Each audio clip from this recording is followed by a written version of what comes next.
I'll show you how to give our doll a little hairdo before we put her on the cake.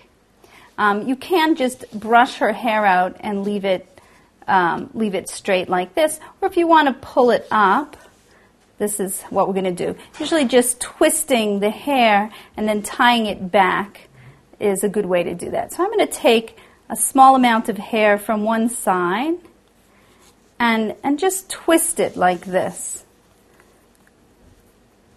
And then pull it over here and hold on to it like that. And then take the rest of the hair, and you might want to brush it out a bit to get it to go nice and smooth, and twist that. Twist it nice and tight, and then pull it around like a bun. And then take that twisted hair that we did at first and pull that around to the back. And then with some of these small rubber elastics, you can get clear ones also. We're just going to secure that little ponytail in the back.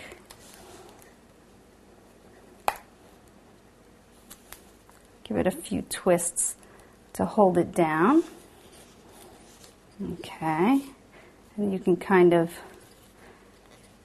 shift it around until it looks right.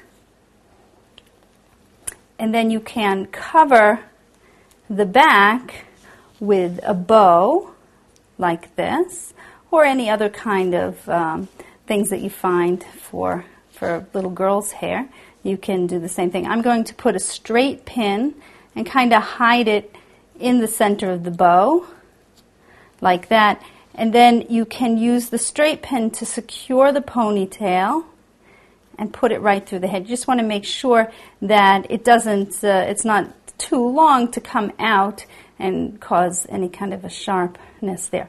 Now, to take care of the flyaway hairs, you can just use a little bit of regular hair gel to make sure that you don't have, to hold the hair in place.